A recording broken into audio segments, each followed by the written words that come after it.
I'm Jeff Schwartz of Schwartz Performance, and this is our September 2018 update. I can't believe that summer is almost gone. If you happen to get CarCraft magazine or check out the newsstand, latest issue of CarCraft has my 67 Ford on the cover. We've had 6 magazine covers since the first of the year. I'm extremely grateful for that to happen, but it's extra special when it's your own personal car. Let's see what we got going on this month. We've now got the hubcaps on the Circle Racing OE series wheels on this Ford F3 pickup.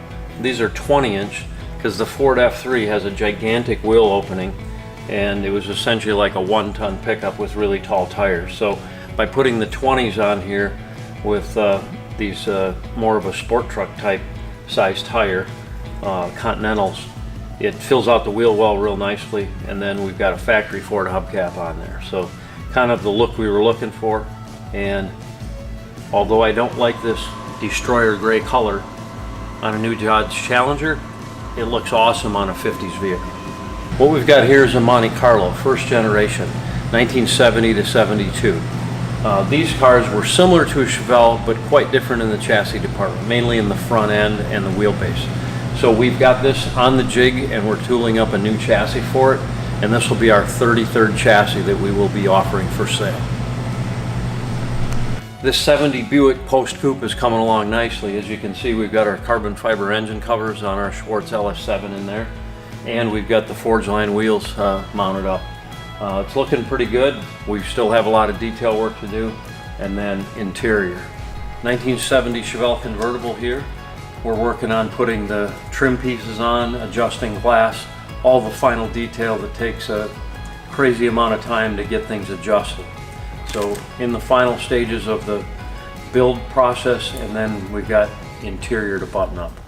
This 924 Porsche has been giving us some trouble lately. We've been pulling axles apart, and I couldn't really understand what was going on. And essentially what we've determined is the rear control arm on these first design 924s was made out of very thin, approximately 1/8 inch thick sheet metal, and it was flexing with the racing style sway bar we put on there with billet arms and so forth, was putting stress on the control arm to the point where it was actually flexing the control arm outward and basically pulling apart the CV joint out of the axle, basically just pulling the outer race off of the inner race. So we fabricated new control arms with nearly 3/8 of an inch thick steel, and we've modified our sway bar slightly to put less stress on everything. So this should be the final fix for this. It drives and rides amazing, and this last little bump in the road is almost over. This 73 Camaro now has the Fessler flush mounted glass front and back, and we're just buttoning up a couple little details, and then interior work needs to be done. Guess which vehicle is getting these gigantic horns? These things are going to blow cars off the road in front of them. Do you think it's this one? It would make sense, right? An old pickup truck with these giant horns. No, actually it's going in this car. Pretty cool. This 74 Nova's got the air intake tube fab now, and we've got a radiator and dual fans in there, and we just need to do the coolant tubes and continue fabricating stuff and fitting things here. Next we'll be doing vintage air system up under the dash and putting our bulkhead fittings through the firewall. And I see we've already got our coolant overflow on here. We also have to put our heat exchanger and our heat exchanger reservoir.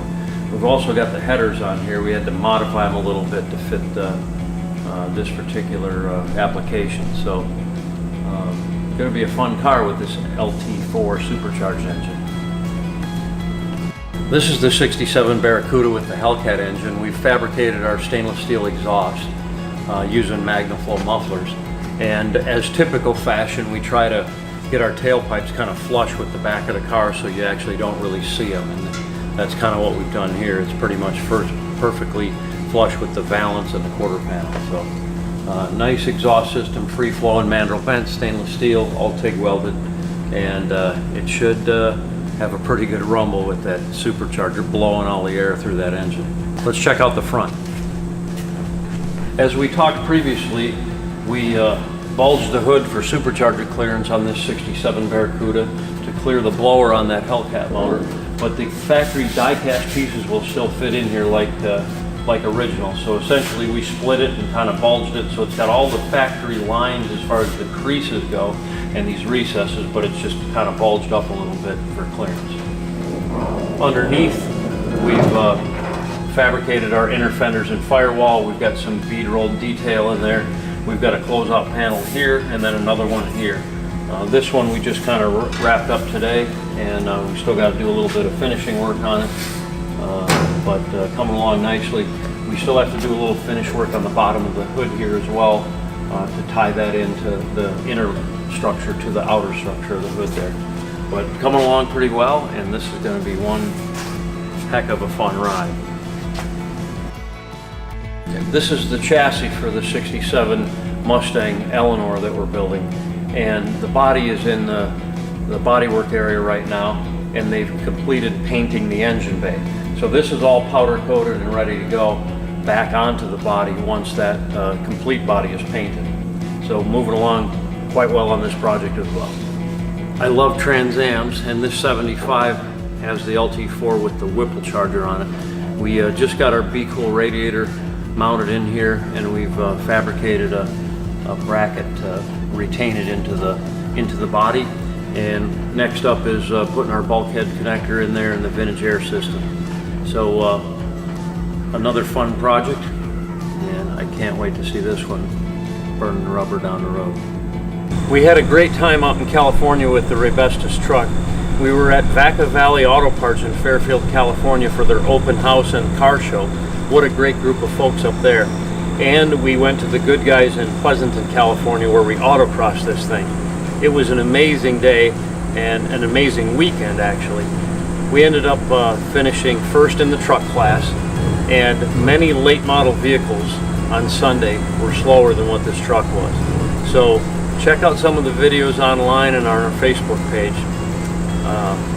and our YouTube channel. That's all we have for this month. Be sure to check out our open house on September 29th from 11 a.m. to 3 p.m. right here at Rail Drive in Woodstock, Illinois. We got a lot of free stuff as well as silent auction items benefiting Turning Point. So a great charitable event. Come on out and check it out.